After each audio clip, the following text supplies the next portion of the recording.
21-22 అధ్యాయాన్ని మనం ధ్యానం చేయబోతున్నాము. ఆదికాండము 22 అధ్యాయాలు చాలా ప్రాముఖ్యమైన కీలకమైన అధ్యాయాలు. ఎందుకంటే బైబిల్ చరిత్రలో అబ్రహాము యొక్క విశ్వాస యాత్రలో, విశ్వాస పరీక్షలో దేవుడు ఏ విధంగా అబ్రహాము విశ్వాసాన్ని రుజువు చేశాడు, లోకానికి రానయ్యున్న విమోచకుడైన లోక రక్షకుడైన యేసు క్రీస్తు యొక్క శిలువ మరణాన్ని యేసు ప్రభు ఏ విధంగా ఈ అధ్యాయాల్లో దేవుడు మనకి చూపించాడో ఆశ్చర్యమైన సంగతులు మనం దేవుడి వాక్యం నుంచి నేర్చుకోబోతున్నాం. మంచిది. దేవుడు వాగ్దానం చేశాడు అబ్రహాము సారాలకి ఆదికాండం 18 అధ్యాయంలో, మీదటికి ఈ కాలమున మీ యొద్దకు మరలా వచ్చెదను, అప్పుడు సారాకు ఒక కుమారుడు కలుగును అని. సో 21వ అధ్యాయం ఎలా ప్రారంభమవుతుందంటే, దేవుడు యెహోవా తాను చెప్పిన ప్రకారము శారాను దర్శించెను అని. సో ఆ దేవుడు దర్శించిన కారణంగా శారా గర్భవతి నిర్ణయ కాలంలో అబ్రహాం యొక్క ముసలితనమందు ఇస్సాకుని కన్నది. సో ఇక్కడ మనం ఇస్సాకు పుట్టుకని చూస్తున్నాం. రెండవది ఈ 21వ అధ్యాయంలో ముఖ్య అంశాలు అన్నమాట ఇవి. హాగరును ఇష్మాయిలును అబ్రహాము పంపివేయుట, వేరు చేయుట. ఇంతవరకు హాగరు ఇష్మాయిలు అబ్రహాము దగ్గరే ఉన్నారు. ఈ అధ్యాయం నుంచి వాళ్ళు వేరైపోతారు. ఎందుకంటే ఇస్సాకు పుట్టుక జరిగింది కాబట్టి దేవుని అనుమతితో, దేవుని సెలవుతో హాగరు ఇష్మాయిలు పంపివేయబడతారు. ఇక మూడవది ఈ అధ్యాయంలో అబీమెలెకు అబ్రహాముల నిబంధన మనం చూడబోతున్నాం. ఇక ఆదికాండం 22వ అధ్యాయానికి వచ్చేటప్పటికి ముఖ్యాంశాలు ఏంటంటే, అబ్రహాంకి దేవుడు ఒక కఠినమైన పరీక్ష పెట్టాడు. అబ్రహాము యొక్క విశ్వాసము, విధేయతకు దేవుడు పెట్టిన పరీక్ష. సో అబ్రహాముకి దేవుడు పెట్టిన పరీక్ష ఏంటంటే, ఇస్సాకుని బలి అర్పించమని దేవుడు ఆజ్ఞాపించాడు. సో ఆ ఆజ్ఞ తీసుకుని ఇస్సాకును తో పాటు అబ్రహాము దేవుడు చూపించిన చోటికి ప్రయాణమై వెళ్ళడం, ఇస్సాకును బలి అర్పించడానికి ఆల్మోస్ట్ రెడీ అయిపోయి బలి అర్పించడానికి చెయ్యి ఎత్తి కత్తి చాపు పట్టుకున్నప్పుడు దేవుడు అబ్రహామును నిలువరించాడు. ఆగు, ఆ చిన్నవాడి మీద నీ చెయ్యి వేయొద్దు, అతనికి ఏ హాని చేయొద్దని. ఆ విధంగా అబ్రహాముకు దేవుని వద్ద గొప్ప సాక్ష్యం కలిగింది. సో ఆ విధంగా విధేయత పరీక్షలో అబ్రహాము విజయం సాధించడం ఈరోజు ముఖ్య అంశాల ద్వారా మనం నేర్చుకోబోతున్నాం. రైట్. ఇస్సాకు పుట్టుక. మన దేవుడు అసాధ్యాలను అతి సులువుగా చేయగలిగిన దేవుడు. దేవునికి స్తోత్రం కలుగును గాక. ఈరోజు ఏది అసాధ్యం అనుకుంటున్నామో, ఏది అతి క్లిష్టమైన సమస్య అనుకుంటున్నామో, మన దేవుడు మనం అనుకున్న విధంగా కాకుండా తాను అనుకునే విధంగా అతి తేలికగా చేయగలడు. అయితే అబ్రహాము శారాలకి దేవుడు ఇస్సాకును ఇచ్చిన ప్రణాళిక చాలా గొప్పది. అంటే 25 సంవత్సరాల ఓపిక దానికి అవసరమైంది. దేవునికి స్తోత్రం కలుగును గాక. అబ్రహామును దేవుడు పిలిచినప్పుడు అబ్రహాము వయసు 75 సంవత్సరాలు. ఇస్సాకుని దేవుడు అబ్రహాముకి కుమారుడుగా వాగ్దాన పుత్రుడిగా ఇచ్చినప్పుడు అబ్రహాము వయసు 100 సంవత్సరాలు. అంటే దానికి మధ్య అబ్రహాము ఎంత ఓపికతో ఎదురు చూశాడో ఆ కాలము 25 సంవత్సరాలు. అందుకే 3వ వచనంలో నిర్ణయ కాలమున అనుంది. ఈ నిర్ణయ కాలం అనేది దేవునికి ఒక్కడికి మాత్రమే తెలుసు, మానవ జాతిలో ఎవ్వరికి తెలియదు. అందుకే యేసు ప్రభువు కూడా ఆ రాకడ కాలం, రాకడ దినముల గురించి ఇదే మాట చెప్తాడు. దేవుని నిర్ణయ కాలం అనేది చాలా రహస్యమైనది, చాలా ఘనమైనది.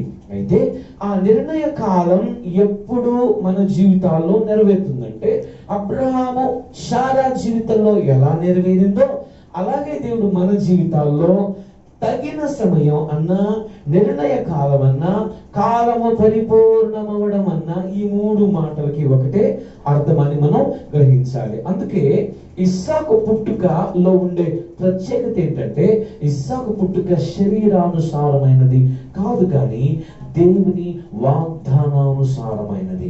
వాగ్దానంతో పుట్టాడు ఇస్సాకు. దేవునికి స్తోత్రం కలుగును గాక. అందుకే ఇస్సాకుకి ఇష్మాయేలుకి మధ్య తేడా ఏంటి అంటే, ఇష్మాయేలు శరీర సంబంధిగా పుట్టాడు, ఇస్సాకు వాక్య సంబంధిగా పుట్టాడు. ఆమేన్, హల్లెలూయా. దాన్నే వాగ్దాన సంబంధి, వాక్య సంబంధి అని మనం చెప్పుకుంటున్నాం. రైట్. నిర్ణయ కాలం అనేది చాలా ప్రాముఖ్యమైన విషయం.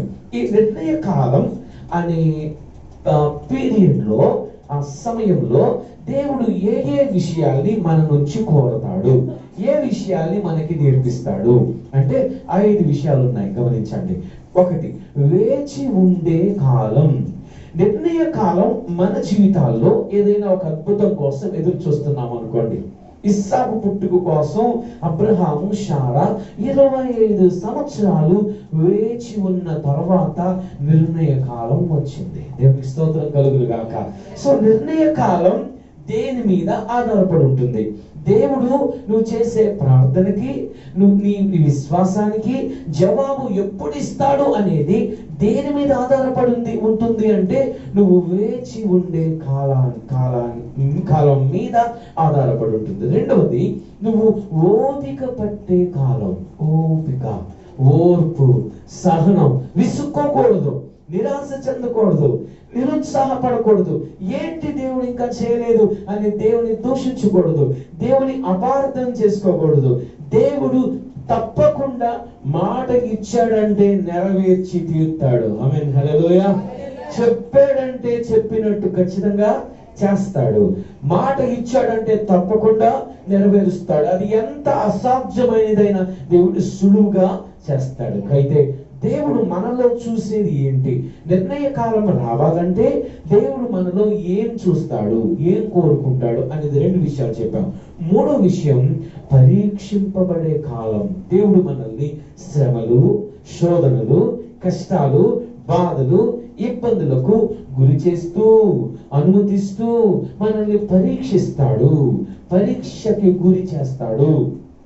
బంగారం అంట, సువర్ణము మేలిమి బంగారంగా ఎప్పుడు మారుతుందంటే అగ్ని పరీక్షకు గురి చేయబడినప్పుడు. దేవునికి స్తోత్రం కలుగును గాక.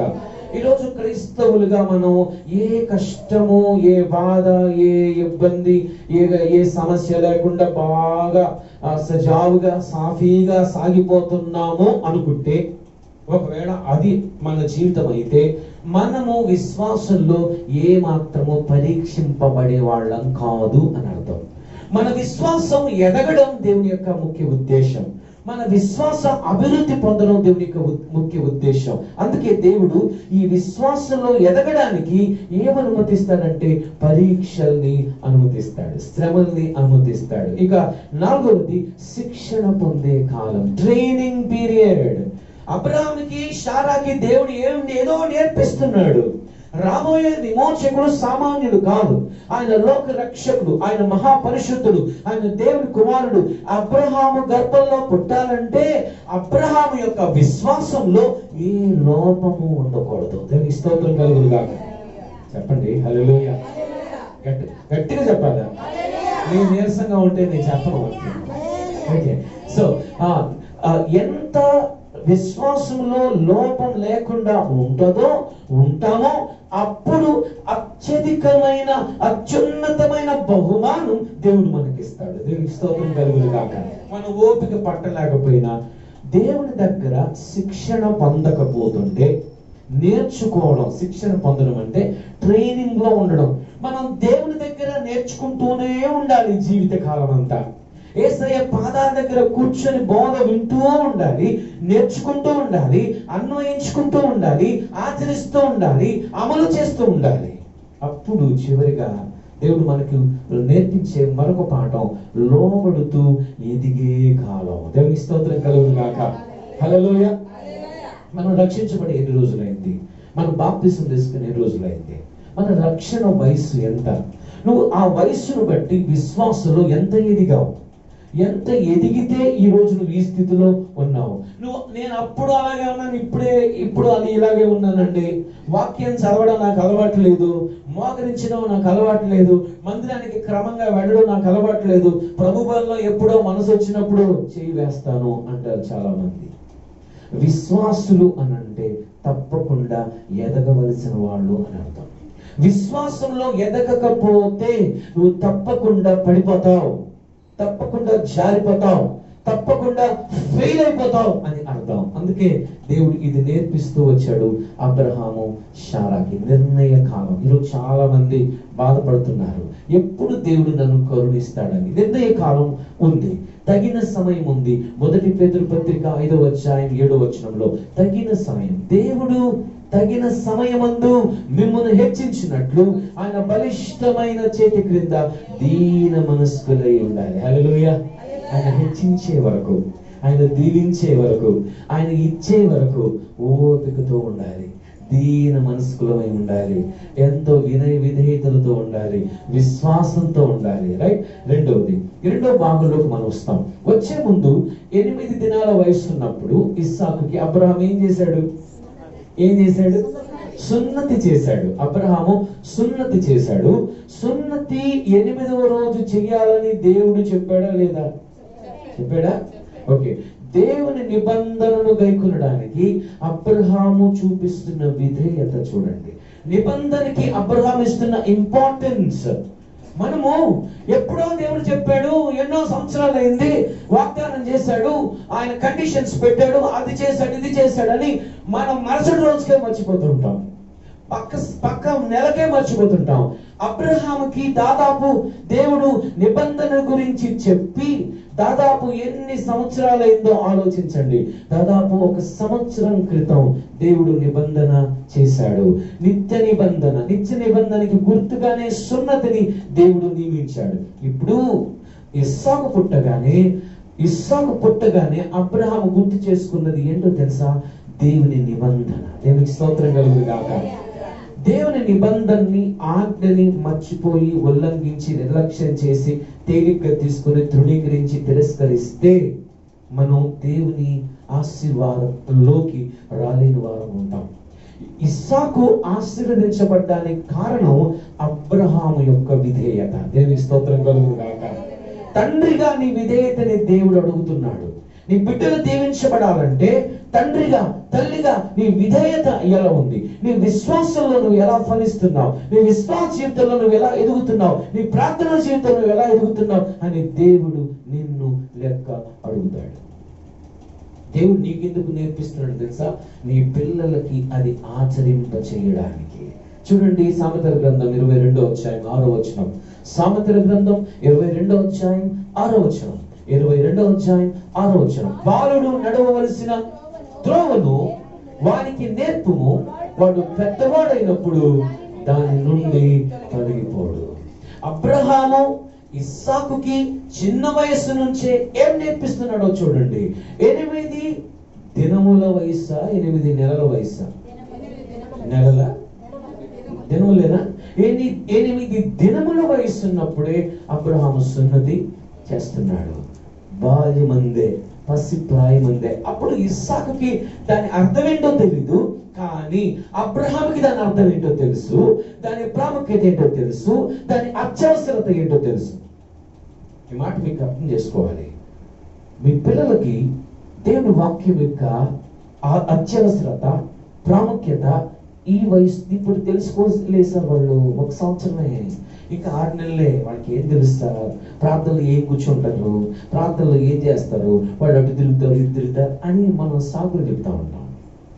అబ్రహాము ఇస్సాకుకి సున్నతి చేసింది 8 దినాలప్పుడు.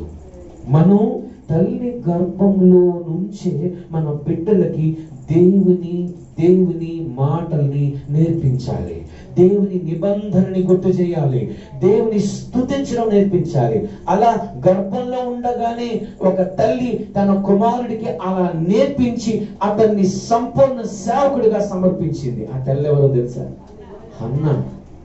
హన్న సమూయేలుని తన గర్భంలో ఉండగానే దేవుని మాటలు, దేవుని పాటలు, దేవుని కథలు, దేవుని స్తుతించడం, ఆరాధించడం అన్ని నేర్పించేసింది. అందుకే ఇంకా పాలు విడిచిన వెంటనే బాలుడై ఉండగానే సమూయేలు తల్లిని విడిచిపెట్టేసి దేవుణ్ణి హత్తుకోవడానికి ఇష్టపడ్డాడు. హల్లెలూయా. నీ చిన్న బిడ్డలకి ఏం నేర్పిస్తున్నావు? ఈ రోజుల్లో తల్లిదండ్రులుగా మనము మన ఆత్మీయ జీవితాన్ని ఎంత జాగ్రత్తగా కాపాడుకుంటామో అంత జాగ్రత్తగా మన బిడ్డల ఆత్మీయ జీవితాన్ని కాపాడగలము. ఆమేన్. హల్లెలూయా.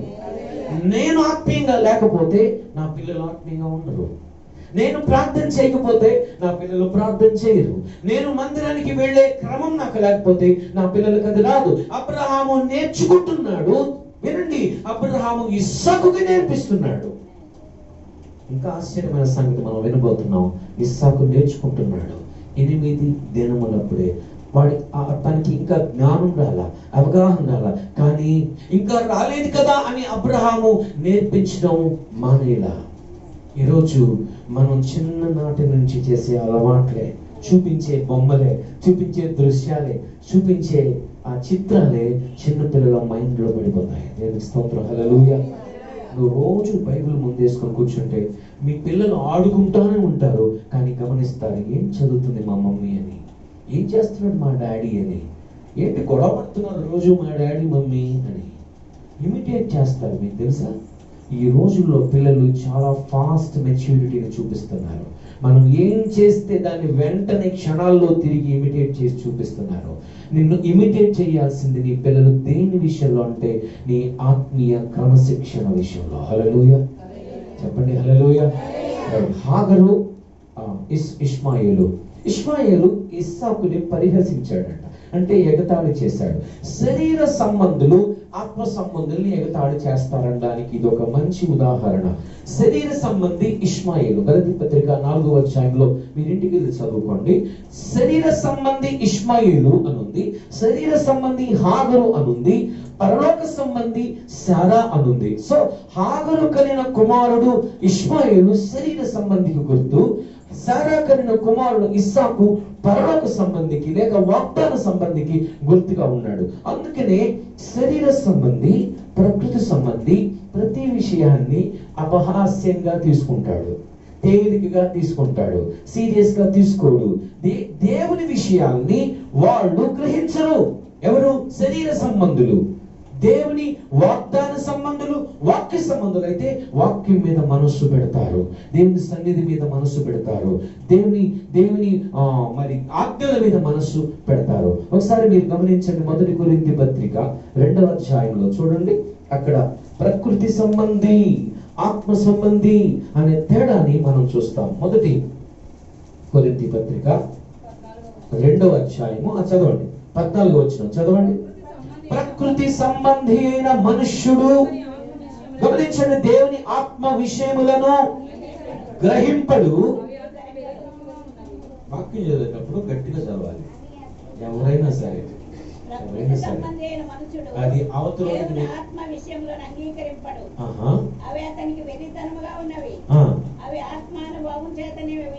దేవునికి స్తోత్రం కలుగును గాక. ఆమేన్. హల్లెలూయా. ఈరోజు ఒకటే ప్రశ్న, నువ్వు ప్రకృతి సంబంధిగా ఉన్నావా, ఆత్మ సంబంధిగా ఉన్నావా? నువ్వు ఏ విషయాల్లో ఎక్కువగా సమయం గడుపుతున్నావో ఆ సంబంధమై ఉంటావు. నువ్వు లోక సంబంధమైన ఈ ఇహ సంబంధమైన ఆశల సంబంధమైన వ్యక్తిత్వంతో, స్వభావంతో, ఆశలతో, కోరికలతో నువ్వు ఉన్నట్లయితే నువ్వు ఆత్మ సంబంధివి కాదు, ప్రకృతి సంబంధివి. ఏం సంబంధివి చెప్పాలి? ప్రకృతి సంబంధి, శరీర సంబంధి. ఈరోజు దేవుడు మనల్ని శరీర సంబంధులుగా ఉండడానికి పుట్టించలేదు, మనల్ని ఆత్మ సంబంధులుగా తీర్చిదిద్దుతున్నాడు ఆయన. హల్లెలూయా. ఆత్మ ద్వారా, దేవుని ఆత్మను పొందిన వారు ఎవరో, దేవుని ఆత్మతో ఎవరు నడిపించబడతారో వారు ఎవరి కుమారులు అనబడతారో తెలుసా? వెరీ గుడ్, దేవుని కుమారులు. ఇస్సాకు దేవుని కుమారుడు. అందుకనే ఇష్మాయేలు ఎగతాళి చేస్తున్నాడు, అపహాస్యం చేస్తున్నాడు, గేడు చేస్తున్నాడు. ఏంటి నీ జీవితం అలా ఉంది, ఏంటి నువ్వు అలా ఉన్నావు, చూడు నేనే ముందు పుట్టాను, నేనే బలంగా ఉన్నాను, నేనే పెద్దోడిని. లోకం ఎప్పుడు కూడా ఆత్మీయ జీవితాన్ని పరిహసిస్తూ ఉంటది. నీకేముంది, ఏం చేశాడు దేవుడు నీకు, ఏమున్నాయి నీకు, అంతేనా? మాకు చూడు ఎంత డబ్బు ఉందో, మేము చూడు ఎన్ని అంతస్తులు కట్టుకున్నామో, మేము చూడు ఎన్ని వెహికల్స్ ఉన్నాయో, మాకు చూడు బ్యాంకులో ఎంత ఎంత అమౌంట్ ఉందో, ఎంత క్యాష్ ఉందో. చూడండి, ఇష్మాయిలు ఇస్సాకుని అపహాస్యం చేస్తున్నాడు. భయపడద్దు, బాధపడద్దు. నిన్ను నిందించిన, దూషించిన ప్రభువును బట్టి వేసే ప్రతి నింద నీకు ఆశీర్వాదం అవుతుంది. దేవునికి స్తోత్రం కలుగును గాక. హల్లెలూయా. అందుకే శారాకు కోపం వచ్చింది. ఏంటి ఇంకా హాగరు ఇష్మాయిలు ఇక్కడే పని, వాళ్ళని పంపేయి అనింది శారా. మామూలుగా శారాకి కోపం ఎక్కువ, శారాకు వెంటనే బయటపడిపోయే మనస్తత్వం ఎక్కువ. అబ్రహాంకి చాలా బాధ కలిగింది. ఎక్కడికి పంపిస్తాం? మరి హాగరుకి పుట్టినవాడు ఇష్మాయిలు నా కుమారుడే కదా, నేనే కదా తండ్రిని, ఎక్కడికి పంపిస్తాం అని ఆలోచిస్తున్నాడు అబ్రహాము. అప్పుడు ఎవరు జోక్యం చేసుకున్నారు? ఏం చెప్పాడు తెలుసా దేవుడు? శారా నీకు చెప్పే మాటని, ప్రతి విషయంలో శారా చెప్పే మాటను నువ్వు విను. శారా చెప్పే మాట నువ్వు విను. కొన్నిసార్లు దేవుడు ఇలా చెప్తే మనకు అర్థం అవ్వదు. దేవుడు హాగర్ని ఇష్మాయిల్ని పంపేయమంటున్నాడా? హాగర్ని ఇష్మాయిల్ని వేరు చేయమంటున్నాడా? ఎస్, ఖచ్చితంగా. అందుకే గలతీ పత్రికలో దీని అర్థం ఏంటో ఉంది. 4వ అధ్యాయము మేబీ 18వ వచనం అనుకుంటా, ఇప్పుడు చదవవలసిన లేదు. కానీ దేవుడు క్లియర్ గా శారా చెప్పిన దాన్ని అబ్రహాముకి ఆ హాగరు ఇష్మాయేలుని పంపేయడానికి అనుమతి ఇచ్చాడు. సరే, హాగరు ఇష్మాయేలు బయలుదేరి వెళ్ళిపోయారు. అబ్రహాము నీళ్లు తిత్తి ఆహారం ఇచ్చి పంపించేశాడు. వాళ్ళు బెయేర్షెబా అరణ్యంలో అటు ఇటు తిరుగుతున్నారు. నీళ్లు అయిపోయినాయి, తిత్తిలో నీళ్లు అయిపోయినాయి. ఇప్పుడు ఇష్మాయేలుకి దాదాపు 15 సంవత్సరాల వయసు ఉండొచ్చు. ఇష్మాయేలుకి అప్పటికి దాదాపు 15 సంవత్సరాలు, 14-15 సంవత్సరాల వయసు ఉంటుందేమో. అంత పెద్ద బిడ్డ నీళ్లు లేక ఆ అరణ్యంలో, ఆ ఎడారిలో చచ్చిపోబోయే స్థితికి వచ్చాడు. ఇష్మాయేలు అనే పదానికి, పేరుకి అర్థం ఏంటంటే దేవుడు వినును. ఆమేన్, హల్లెలూయా. దేవుడు వింటాడు అని అర్థం. దేవుడు విన్ను, దేవుడు వింటాడు అని అర్థం. ఇప్పుడు చూడండి, ఇష్మాయేలు చనిపోతున్న స్థితిలో హాగర్ ఏం చేసింది? ఇశ్రాయేలు హాగర్ ఏం చేసింది? విజయమ్మ, హాగర్ ఏం చేసింది? ప్రార్థన, ఎలుగెత్తి ప్రార్థన చేసింది. చేసిందా లేదా? చేయలా? ప్రార్థన చేయలా. అందుకే మీరు చదివారో లేదో టెస్ట్ చేయడానికి అడిగాను నేను. హాగరు ప్రార్థన చేయలా, ఇష్మాయేలు ప్రార్థన చేశాడు. మీరు గమనించారా? దేవుడు ఆ చిన్నవాని మొరను విన్నాడు. ఆమేన్, హల్లెలూయా. హాగర్ ఏం చేసింది? ఆ పిల్లవాని చావును నేను చూడలేనని ఆ పొద కింద పడేసి ఇంటి మీద దూరం వెళ్ళి అక్కడ కూర్చొని ఏడుస్తుంది. నువ్వు చేయాల్సింది ఏడుపు కాదు, ఆ పదలో నువ్వు చేయాల్సింది ప్రార్థన. హల్లెలూయా. ఆ చిన్నవాడు దేవునికి మొరపెట్టాడు. మళ్ళీ రెండోసారి ఉంది. ఆ చిన్నవాడు ఉన్న చోట దేవుడు వాని స్వరము విని ఉన్నాడు. పేరు పెట్టమంది ఎవరు? ఇష్మాయిల్ అని పేరు పెట్టమంది ఎవరు? దేవుడే. ప్రతి పేరుకి ఒక అర్థం ఉంటుంది. అందుకే మనం పెట్టుకునే పేర్లు, మన పిల్లలకు పెట్టే పేర్లు చాలా అర్థవంతంగా ఉండాలి, చాలా ఆత్మీయంగా ఉండాలి, చాలా మంచిగా ఉండాలి. సో ఆ ఇష్మాయేలు అనే పేరును బట్టి దేవుడు ఇష్మాయేలు ప్రార్థన విన్నాడు. ఇష్మాయేలు ప్రార్థన చేశాడా? సరే, మొరపెట్టాడా? మొరపెట్టాడు, చెప్పడం లేదు. చేశాడా లేదా? చేశాడు, మొరపెట్టాడు. మొరపెట్టడం వేరే, ప్రార్థన చేయడం వేరేనా? వేరేనా? రెండు ఒకటే. ప్రార్థన చేశాడా లేదా అది కావాలి నాకు. చేశాడా? చేయడా? ఎందుకు ఇచ్చాడు? అదే నేను చెప్పిన జవాబే మళ్ళీ క్వశ్చన్ అడిగాను మిమ్మల్ని. ఇష్మాయేలుకి నా ప్రశ్న, మొర పెట్టడం ఎవరు నేర్పించారు? నా పాయింట్ అక్కడ ఆగిపోయింది. ఇతనికి మొర పెట్టడం ఎవరు నేర్పించారు? అందుకే చిన్నప్పటి నుంచి అని చెప్పుకుంటూ వస్తున్నాను. ఎందుకు అబ్రహాం ఇష్మాయిల్ అంత ప్రేమించాడో తెలుసా? ఇష్మాయిల్కు కూడా అబ్రహాము నుంచి వేరైపోయేంత వరకు వేరే దేవుడు లేడు, యెహోవా దేవుడు తప్ప. హల్లెలూయా. వాళ్ళకి నేర్పించింది, వాళ్ళకి చూపించింది, వాళ్ళకి అభ్యాసం చేయించింది, శిక్షణ ఇప్పించింది ఉన్న దేవుడు, నిజమైన దేవుడు గురించి. అందుకే ఇష్మాయేలు మొరపెట్టాడు, అందుకే దేవుడు జోక్యం చేసుకున్నాడు. ఆమేన్, హల్లెలూయా. అక్కడ ఎంత చక్కగా ఉందో. పంపేయమన్నది దేవుడే, హాగర్ని ఇష్మాయేల్ని పంపై అన్నది దేవుడే. అరణ్యంలో చచ్చిపోతుంటే ఆదుకున్నది అబ్రహాం వచ్చాడు ఆదుకోవడానికి. ఓ మై గుడ్నెస్, దేవుడే వచ్చాడు. దేవునికి పక్షపాతం ఉండదు. హల్లెలూయా. నేను పంపేయమన్నాను కదా అని చంపేయమండం కాదు దేవుని ఉద్దేశం. నేను పంపేయమన్నాను కదా అని చంపేయమండం కాదు దేవుని ఉద్దేశం. నేను పంపమన్నా కారణం ఏంటంటే వాగ్దానానికి శరీరానికి పొంతన కుదరదు. హల్లెలూయా.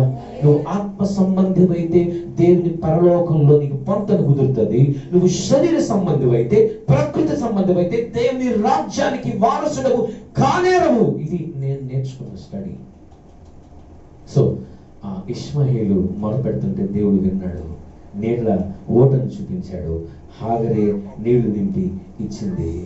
తర్వాత దేవుడు వాళ్ళని ఆశీర్వదించాడు, ఇష్మాయేల్ని ఆశీర్వదించాడు. చెప్పాడు ఇష్మాయేల్ని కూడా ఆశీర్వదిస్తానని. దేవుడు చెప్పినట్టు చేసే దేవుడు. హల్లెలూయా. ఇప్పుడు అబీమెలెకు అంటే ఎవరంటే ఫిలిష్తీయుల రాజు, గెరారు దేశానికి రాజు, అన్యుడైన రాజు అబ్రహాము దగ్గరికి వచ్చాడు. నువ్వు ప్రతి విషయంలో దేవుడు ఆశీర్వదించడం మేము చూస్తున్నాం. దయచేసి మాతో నిబంధన చేయి, మాతో ప్రమాణం చేయి అని ఎవరు అడుగుతున్నారు? అబీమెలెకు అడుగుతున్నాడు. ఎవరిని అడుగుతున్నాడు? My goodness. రాజులు నీ యొద్దకు వస్తారు అనే వాగ్దానం అబ్రహాము విషయంలో దేవుడు నెరవేరుస్తున్నాడు. చేతులుంటే చప్పట్లు కొట్టండి. రాజులు నీ యొద్దకు వస్తారు. మనం దేవుని బిడ్డలమైతే రాజ కిరీటం, పరిశుద్ధ కిరీటం, అభిషేక కిరీటం మన తల మీద కనబడని అదృశ్యమైన కిరీటం ఉంది. హల్లెలూయా. రాజులు వంగాలి, రాజులు మోకరించాలి. ప్రతి మోకాలు యేసు నామములో వంగాలి. అబ్రహాముతో నిబంధన చేయడానికి. నువ్వు సామాన్యుడు కాదు నాయనో. నీ పరిస్థితి ఏంటో చూసా. నీ భార్యని నేను చెరపట్టినప్పుడే నీ దేవుడు నాకు చాలా వార్నింగ్ ఇచ్చి నన్ను దాదాపు చచ్చిపోయే స్థితికి పోయి బయటకు వచ్చాను. నాతో నిబంధన చేయి. అన్యులు నీ దగ్గరికి రావాలి, నీ సాక్ష్యాన్ని చూసి రావాలి, నీ జీవితాన్ని చూసి రావాలి, నీకున్నటువంటి భక్తిని చూసి రావాలి. అన్యులు పరిగెత్తుకుంటూ రావాలి. యెషయా గ్రంథం 60వ అధ్యాయం ఇంటికి వెళ్ళి ఇప్పుడు రెఫరెన్స్ చూపించిన కుదరదు. సో అబీమెలెకు అబ్రహాంతో నిబంధన చేస్తుంటే అబ్రహాం ఒక మాట బాధతో చెప్పాడు. అబీమెలెకు, నా దగ్గరకు వచ్చి నిబంధన చేయమంటున్నావు, నేను తవ్వించుకున్న నీళ్ల బావిని నీ దాసులు ఎందుకు బలవంతంగా లాక్కున్నారు? నేను తవ్వించుకున్నాను నీళ్ల బావిని, నీ దాసులు ఎందుకు బలవంతంగా లాక్కున్నారు? అబీమెలెకు అంటాడు, నిజంగా నాకు ఈ విషయం తెలీదు. అసలు ఎవరు చేశారు ఇలాగా? నువ్వు అప్పుడే నాకు చెప్పుంటే నేను ఏదో ఒకటి చేసి ఉండేవాడిని. అంటే అబ్రహాము ఆ నీళ్ల బావి కోసం 7 గొర్రె పిల్లల్ని అబీమెలెకుకి కానుకగా ఇచ్చాడు. ఎందుకు ఈ గొర్రె పిల్లలు అడిగాడు అబీమెలెకు. అబీమెలెకు అడుగుతున్నాడు, ఎందుకయ్యా గొర్రె పిల్లలు? ఈ బావి నాది అని చెప్పడానికి నేను నీకు ఇస్తున్న కానుక. హల్లెలూయా. ఏంటి నాది? అబ్రహాంది ఏంటి? బావి కోసం ఏంటి ఎంత సమస్య? బావి కోసం ఎందుకు అబ్రహాం ఎంత ప్రయాసపడుతున్నాడు? సరే, అబీమెలెకు దాసులు ఏం చేశారంట? బావిని బలాత్కారంగా దాన్ని ఆక్రమించుకున్నారు. తవ్వించుకుంది అబ్రహాము, నీళ్లు పడింది అబ్రహాంకి, కానీ అబ్రహాం పేరేం లేదు. ఇది మాది. కారణం ఏంటి? మా స్థలంలో ఉంది కాబట్టి, మా దేశంలో ఉంది కాబట్టి మాది అన్నప్పుడు అబ్రహాం ఏం చేశాడు? ఏం చేయలా, మౌనం ఉన్నాడు. ఆమేన్, హల్లెలూయా. మౌనం ఉన్నాడు. ఇప్పుడు టైం వచ్చింది. ఎవరు వచ్చారో అబీమెలెకు అబ్రహాం దగ్గరికి వస్తే అప్పుడు టైం చూసి చెప్తున్నాడు, చూసావా నీ దాసులు ఏం చేశారు అని. నిద్రపోయాడు అబీమెలెకు. అబ్రహాము వెళ్ళి అబీమెలెకు చెప్పలా, నీ దాసులు నాకు అన్యాయం చేశారని, బలాత్కారం చేశారని. ఇలా ఉండగలమా మనం? బలాత్కారం జరిగింది, అన్యాయం జరిగింది, మౌనంగా ఉన్నాడు అబ్రహాము, సహిస్తున్నాడు అబ్రహాము. ఇప్పుడు ఏం చేశాడు తెలుసా? తను తవ్వుకున్న బావే కానీ ఏమిస్తున్నాడు అబ్రహాం అబీమెలెకుకి? ఒక్క రూపాయి ఇస్తే ఒట్టు, నాది ఏం చేసుకుంటావు చేసుకో అన్నాడు అబ్రహాము. కేసు పెట్టి పాడేస్తా అన్నాడా? నాకు జడ్జి గారు తెలుసు అన్నాడు. అంతే కదా. నీకు 7 గొర్రె పిల్లలు ఇస్తున్నా, నాకు ఈ బావి చాలా ముఖ్యం. ఆ బావి ఎవరో తెలుసా? సాక్షాత్తు మన యేసు ప్రభువే. చప్పట్లు కొట్టి దేవుని స్తుతించండి. హల్లెలూయా. సమరయ స్త్రీ వచ్చి అంటది, మీకు గుర్తుందా యేసే దగ్గరికి, ఈ బావి నీళ్లు మా పితరుడైన యాకోబు ఇచ్చింది. యాకోబుకి ఎక్కడి నుంచి వచ్చింది తెలుసా బావి? అబ్రహాం ఇస్తే వచ్చింది. హల్లెలూయా. ఏంటండి బావి కోసం వీళ్ళు? నేను ఇచ్చే నీళ్లు తాగువాడు మరి ఎన్నడను దప్పికొనడు, నేను ఇచ్చేది జీవజలం. హల్లెలూయా. ఆ యేసు అనే బావి కొరకు అబ్రహాము పోరాడాడు. దాన్ని వదిలిపెట్టుకోవడానికి ఇష్టంలా. నేను నీ దేశంలో ఉన్నా, నీ ప్రజల మధ్య ఉన్నా, నీ స్థలంలో ఉన్నా, బట్ నా దేవుణ్ణి నేను వదిలిపెట్టను. ఆమేన్. హల్లెలూయా. బెర్షెబాలో ఉన్నాడు అబ్రహాం. ఈ సంగతులన్నీ జరుగుతున్నాయి. ఫిలిష్తీయుల దేశంలో ఉన్నాడు అబ్రహాం. అబ్రహాము దేవుడికి ఒక పేరు పెట్టాడు, ఈయన నిత్యుడైన దేవుడు. హల్లెలూయా. ఈయన నిత్యము ఉండే దేవుడు అండి. అప్పుడు ఉన్నాడు, ఇప్పుడు ఉన్నాడు, ఎప్పుడు ఉంటాడు. ఈయనకి ఆది అనేది లేదు, అంతం అనేది లేదు, ఎప్పుడు ఉంటాడు. అందుకే ఆయనకి పేరు పెట్టాడు నిత్య దేవుడు. 22వ అధ్యాయానికి వస్తే దేవుడు అబ్రహాముని పిలిచాడు. అబ్రహామా, పరిశోధన మొదలైంది అబ్రహాముకి. ఇన్ని దినాలు ఇస్సాకుకి దాదాపు 15 సంవత్సరాలు వచ్చేంత వరకు అబ్రహాము విశ్వాసంలో విధేయతలో ఎదుగుతూ నేర్చుకుంటూ శిక్షణ పొందుతూ వస్తా ఉన్నాడు. ఇప్పుడు ఒక స్టేజ్ వచ్చింది, ఒక రోజు వచ్చింది, దేవుడు పిలిచాడు. అబ్రహామా, చిత్తం ప్రభువా, చెప్పండి. నీకు ఒక్కడైన నీ కుమారుణ్ణి, ఇస్సాకు, నీవు ప్రేమించే కుమారుని ఇస్సాకు ప్రభువా, నువ్వు ఏం చేయమంటావు? నేను చూపించే దేశం మోరియా దేశానికి వెళ్ళి నేను చూపించబోయే పర్వతములలో ఒకదాని మీద నీ ఇస్సాకుని, ప్రభువా చెప్పండి, ఇస్సాకుని దహన బలిగా అర్పించు. ఒకసారి గుండె ఆగిపోయి ఉంటది అబ్రహాంకి.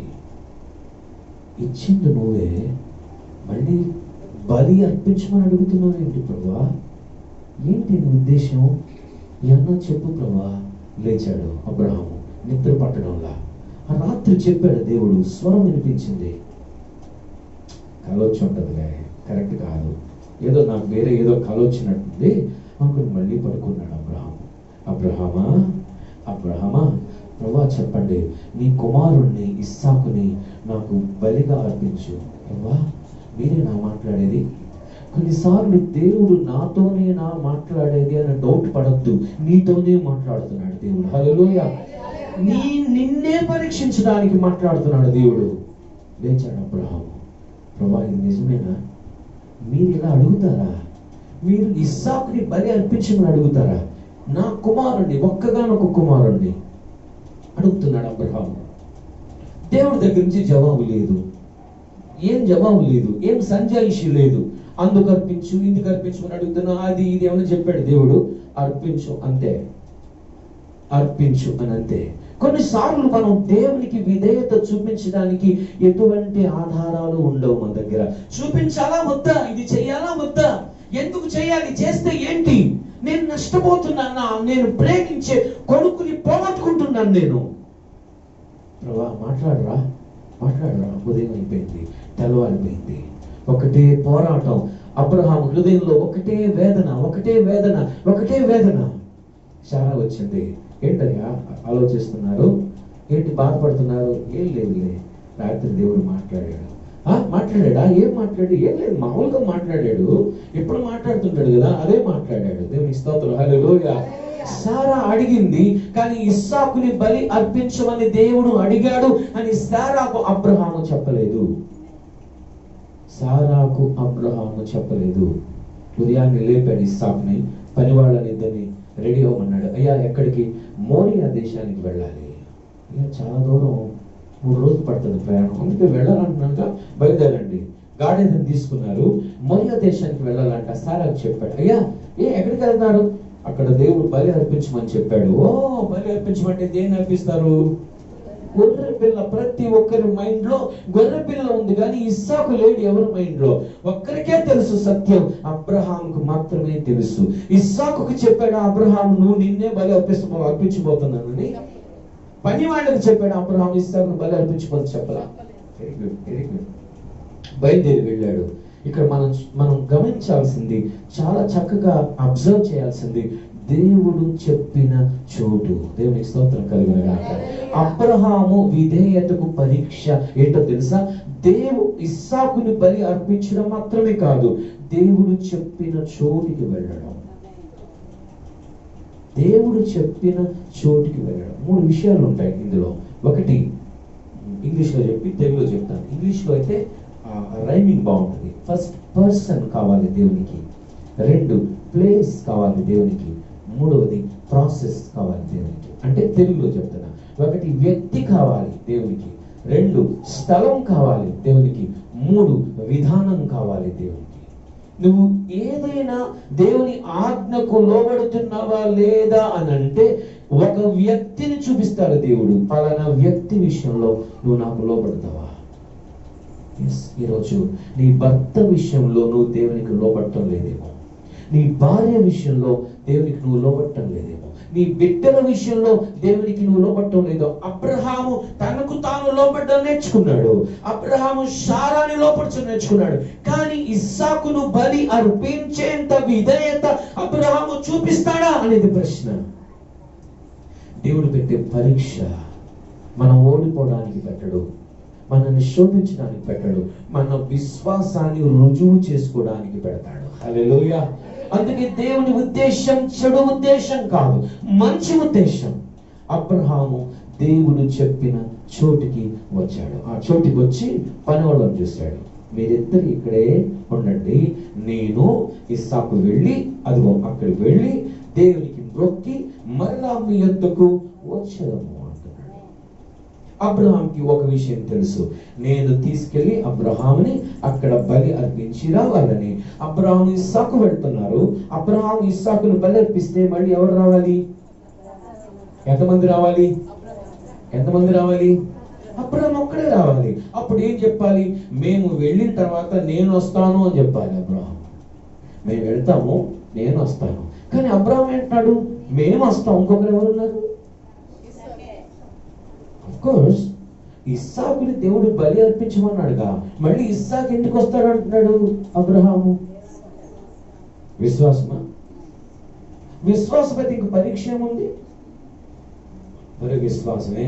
ఇంక పరీక్షలో ఓహో నాకు తెలుసు దేవుడు మళ్ళీ ఇస్సాకుని లేపమంటాడు, లేపే లేపే లేపే అంటాడు తెలుసు అబ్రహాంకి? తెలియదు కదా. మరి ప్రాసెస్ జరిగేది మాత్రం పరీక్షే, కానీ మాటలు మాత్రం విశ్వాసంతోనే వస్తున్నాయి. దేవునికి స్తోత్రం. Hallelujah. Abraham doesn't know anything. అబ్రహాముకి ఇస్సాకుని దేవుడు బలి అర్పించమని అడిగాడన్నదే తెలుసు, కానీ వ్యతిరేకమైన మాటలు రావట్లేదు. మేము వస్తాం మీ దగ్గరికి, మేము వస్తాం. సో అబ్రహాము ఆ చోటుకు వచ్చాడు. ఆ చోటు చెప్పిన చోటుకు వచ్చిన చోటు అబ్రహాంకి ఇంతకు ముందే తెలుసా అనేది మనం ఆలోచించాలి. మోరియా దేశానికి వెళ్ళు, అక్కడ నేను చూపించే పర్వత. ఇంతకు ముందు చదివిన అధ్యాయాల్లో మోరియా అనే పేరు ఎక్కడైనా వచ్చిందా? అక్కడ అబ్రహాముకి తెలుసా? తెలీదు. కానీ అబ్రహాము దేవుడు చెప్పిన చోటు అని రాయబడినంత చోటుకి వచ్చాడు అని ఉంది. ఈ చోటు యొక్క విశేషత చెప్తున్నాను నేను. ఈ చోటు, ఆ చోటు పేరు షాలేము. దేవునికి స్తోత్రం కలుగును గాక. ఆ షాలేము అనే ప్రాంతం నుంచే ఆదికాండము 14వ అధ్యాయంలో షాలేము రాజైన యాజకుడైన మెల్కీసెదెకు వచ్చాడు. దేవునికి స్తోత్రం కలుగును గాక. ఆ చోటు పేరు షాలేము. పరిశుద్ధాత్మ దేవుడు ఏం చెప్తున్నాడంటే, షాలేము అబ్రహాం దగ్గరికి వచ్చి అబ్రహాంని బలపరిచాడు. ఆ యాజకుడు అబ్రహాం దగ్గరికి వచ్చి అబ్రహాంని బలపరిచాడు. ఇస్సాకుని బలి అర్పించమన్న దేవుడు అబ్రహాము విశ్వాసాన్ని, విధేయతని పరీక్షిస్తుండగా అక్కడికి వచ్చి ఇంకా ఎత్తుకు వెళ్ళాలి. ఎక్కడంటే అక్కడ అర్పించడం కాదు దేవునికి కావాల్సింది. దేవుడు చెప్పిన చోటు అని ఉంటుంది చూడండి బైబిల్లో. దేవుడు చెప్పిన చోటు. ఈ చోటు షాలేము అన్నాను కదా. ఆ తర్వాత ఇదే చోటులో ఏం జరిగిందో తర్వాత నేను చెప్తాను. సో వీళ్ళు బయలుదేరి వెళ్ళారు. బయలుదేరి దేవుడు చూపించిన పర్వతం, ఆ చోటు, ఆ స్థలానికి వచ్చారు. వస్తున్నప్పుడు ఇస్సాకు చేతిలో కట్టెలు పెట్టాడు. ఇస్సాకు భుజం మీద కట్టెలు పెట్టాడు. అబ్రహాం నిప్పు పట్టుకున్నాడు. అబ్రహాం నడుస్తూ ఉన్నాడు. ఆ ఇస్సాకు పిలిచాడు, నానా అని. ఏమి నా కుమారుడా? నానా, దహన బలికి కట్టెలు ఉన్నాయి, కానీ దహన బలికి గొర్రెపిల్ల ఏది అని అడిగాడు. ఇస్సాకు ఎప్పటి నుంచో అడగాలని ఉంది. ఇక్కడికి వచ్చాక ఏమన్నా ఇక్కడ ఎవరన్నా నాన్నకి ఇస్తారేమో, ఎవరైనా సిద్ధపరిచారేమో, ఇక్కడ దాకా మోసుకురావడం ఎందుకు, ఇక్కడికి ఎవరికైనా ముందుగానే పంపించాడేమో అని ఇక్కడ దాకా సైలెంట్ గా ఉన్నాడు. ఇక్కడ నుంచి పైకి వెళ్తున్నప్పుడు అడిగాడు ఇస్సాకు, గొర్రె పిల్ల ఏది? అబ్రహాం ఒక్కసారి ఇస్సాకు తట్టు చూసింటే అబ్రహాం కళ్ళ నిండా నీళ్లుంటాయి. నాకు తెలిసి గొర్రె పిల్ల ఏది అని గొర్రె పిల్ల లాంటి ఇస్సాకే అడుగుతున్నాడు. నువ్వే అని చెప్పగలడా అబ్రహాం? నువ్వే గొర్రెపిల్ల అని చెప్పగలడా? సరే పోనీ చెప్పాడా? అప్పటికీ చెప్పరా? నాన్న, దేవుడే దహన బలికి గొర్రె పిల్లని చూసుకుంటాడు. హల్లెలూయా. గొర్రె పిల్ల ఏది అని అడిగాడు. అబ్రహాం అంటాడు, దేవుడే చూసుకుంటాడు అని చెప్తున్నాడు. అంతేగాని నువ్వే అని చెప్పట్లా. ఆ చోటుకి వెళ్ళిపోయారు. ఆ కట్టెలు పేర్చి బలిపీఠం కట్టాడు. కట్టెలు పేర్చాడు. కట్టెలు పేర్చి అంతా రెడీ చేసిన తర్వాత ఇస్సాకు తట్టు చూశాడు. ఇస్సాక్కి ఏమీ అర్థం అవట్లా. నానా, దేవుడు గొర్రె పిల్లని చూసుకుంటాడన్నావు, కట్టెలు పేర్చేసావు, ఇప్పుడు అన్నీ రెడీ, ఒక్క గొర్రె పిల్ల ఒక్కటే రెడీ. గొర్రె పిల్ల ఒక్కటే రెడీగా లేదు. చూస్తున్నాడు అబ్రహాంని ఇస్సాకు. అబ్రహాం దగ్గరికి వస్తున్నాడు ఇస్సాకు దగ్గరికి. ఏంటి నాన్న, చేతులు ఇలా ఇవ్వు అన్నాడు. చేతులు రెండు ఇస్తే చేతులు అలా పట్టుకొని కట్టేస్తున్నాడు ఇస్సాకుని. అబ్రహాం కట్టేస్తున్నాడు. అప్పుడు ఇస్సాకు చేతులు గడగడ వణుకుతున్నాయి.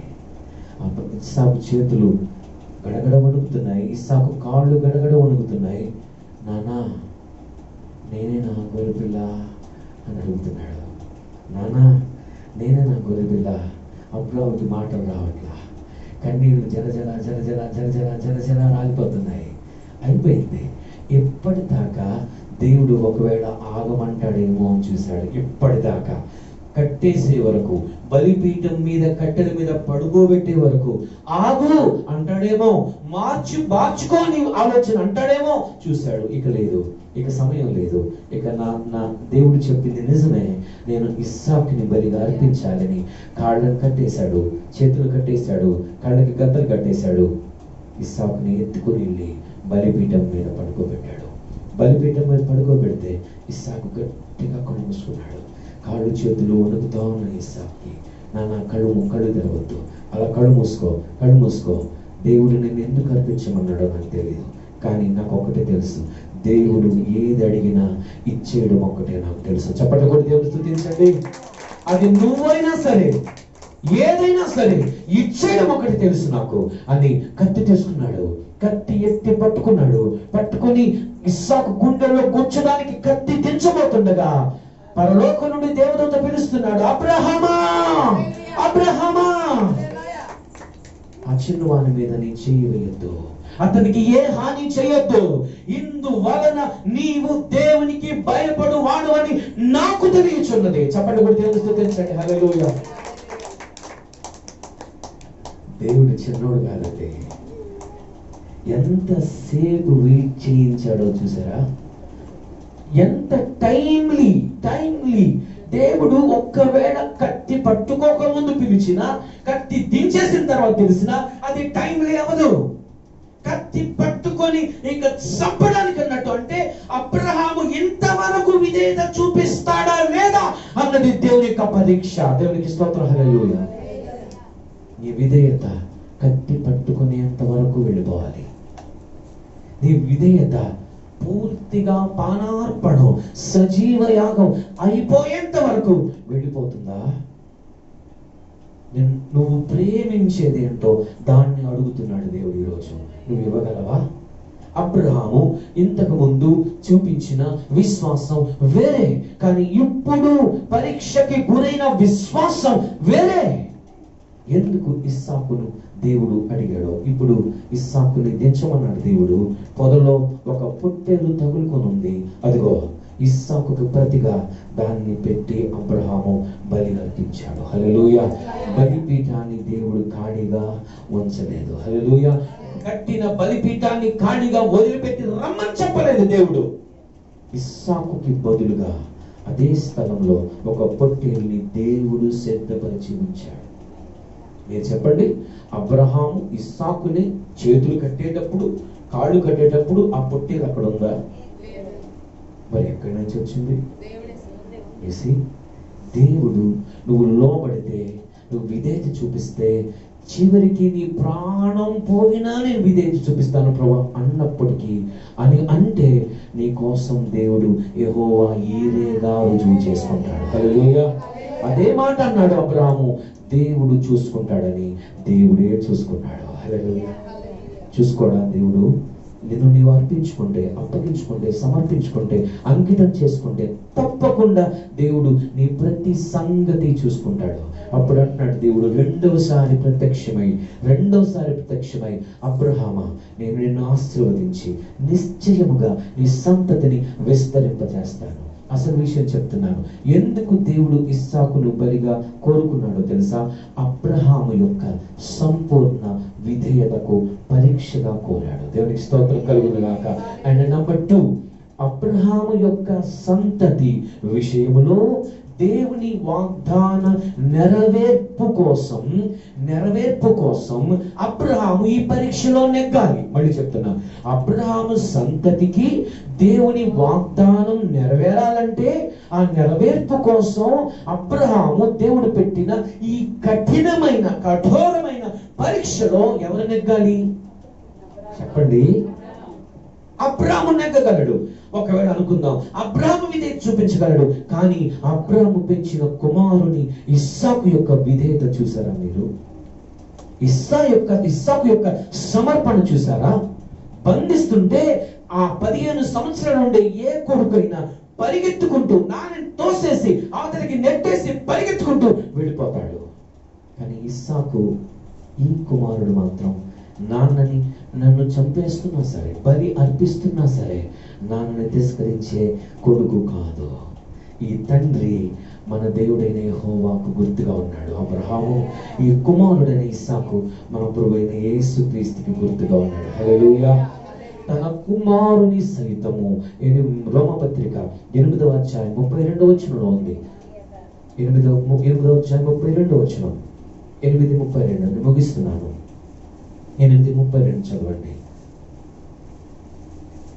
ఇట్లుండగా ఏమందుమో దేవుడు మన పక్షమున ఉండగా మనకు విరోధేవుడు 31 సొంత కుమారుని అనుగ్రహించుటకు వెనుక తీయక మన అందరి కొరకు ఆయనను అప్పగించిన వాడు. దేవుని స్తోత్రం కలుగును గాక. ఏం చేశాడు? ఆయన్ని అప్పగించాడు. ఇస్సాకుని అబ్రహాము అప్పగించినట్టు సమస్తమును ఎందుకు మనకి ఇవ్వడు? గమనించండి, అబ్రహాము యొక్క విధేయతను పరీక్షించడానికి ఇస్సాకును దేవుడికి బలిగా అడిగాడు. కానీ దేవుడు కోరుకున్నది, దేవుడు సిద్ధపరిచింది. ముఖ్యమైన విషయం చెప్తున్నాను, చివరిగా జాగ్రత్తగా వినండి. కోరుకున్న ప్రణాళిక ఏమిటో చెప్తున్నాను నేను. ఇస్సాకుని బలి అర్పించడానికి అబ్రహాంకి దేవుడు ఎందుకు విధేయత పరీక్ష పెట్టాడంటే, అబ్రహాము గర్భంలో నుంచి రాబోతున్న యేసుక్రీస్తు ప్రభువు ద్వారా జరగబోతున్న శిలువ మరణానికి గుర్తుగా, బలి యాగానికి గుర్తుగా దేవుడు తండ్రి కుమారుడు రూపంలో ఉండి ఆయన ముందుగా సిద్ధపరిచిన ప్రణాళికని అబ్రహాము ద్వారా నెరవేర్చడానికి దేవుడు అబ్రహాంకి పరీక్ష పెట్టాడు. హల్లెలూయా. yes, that is the place.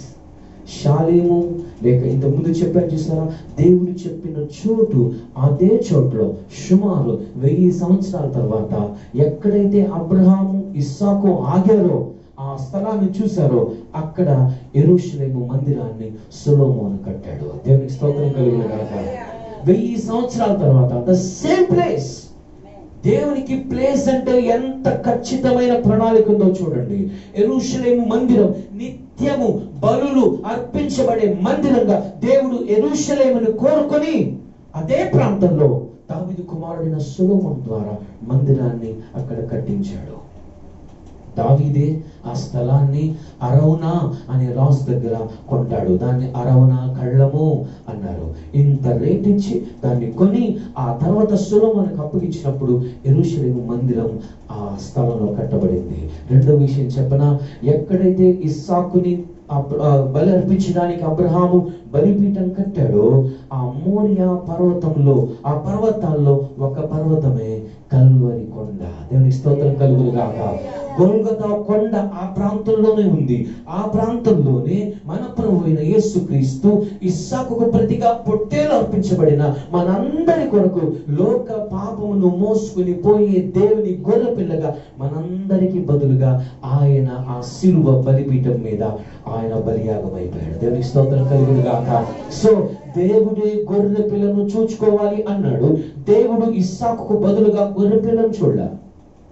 ఏం చూశాడు? పొట్టేలును చూశాడు. సో ఇస్సాకుకు ప్రతిగా మాత్రమే పొట్టేలు, కానీ గొర్రె పిల్ల అనేది ఎక్కడ నెరవేరుతుంది తెలుసా? నిర్గమకాండము 12వ అధ్యాయంలో మీరు చూడనక్కర్లేదు. పస్కా గొర్రె పిల్ల అంటాడు దేవుడు. అక్కడి నుంచి ప్రారంభమైన దేవుని ప్రణాళిక యోహాను సువార్త 1:28 కొత్త నిబంధనలో, ఇదిగో లోక పాపమును మోసుకుని పోవు దేవుని గొర్రె పిల్ల, అబ్రహాముతో పరిశుద్ధాత్మ దేవుడు పలికించిన గొర్రె పిల్ల, యెహోవా చూచుకునే గొర్రె పిల్ల ఎవరో కాదు, మన ప్రభువైన యేసుక్రీస్తు అనే గొర్రె పిల్ల. ఆ గొర్రె పిల్ల మన కొరకు వధింపబడిన గొర్రె పిల్ల అయి ప్రకటన గ్రంథం 5వ అధ్యాయంలో వధింపబడిన గొర్రె పిల్ల, సర్వాధికారి, సర్వాన్నతుడు, యూదా గోత్రపు కొదమ సింహమైన యేసు అన్ని విషయాల్లో విజయం పొందాడు. దేవునికి స్తోత్రం కలుగును గాక. చప్పట్లు కొట్టి దేవుని స్తుతించండి. అదే మోరియా పర్వతం, అక్కడే గొల్గొతా కొండ, అక్కడే కల్వరి కొండ, అదే శిలువ బలిపీఠం మీద యేసు ప్రభు గుడ్ ఫ్రైడే రోజు మనందరి కోసం శిలువలో ఇస్సాకుకు ప్రతిగా, నాకు ప్రతిగా, నీకు ప్రతిగా, మనందరికీ బదులుగా శిలువలో మరణించాడు. ఎంత గొప్ప బలియాగం ఇది, ఎంత గొప్ప పరిహారం ఇది, ఎంత గొప్ప ప్రాయశ్చిత్తమో చూసారా? దేవుడు ఈరోజు ఈ మాటల ద్వారా మనం హెచ్చరిస్తుండగా తలలు వంచుతాం, ప్రార్థన చేసుకుందాం. దేవుడి మాట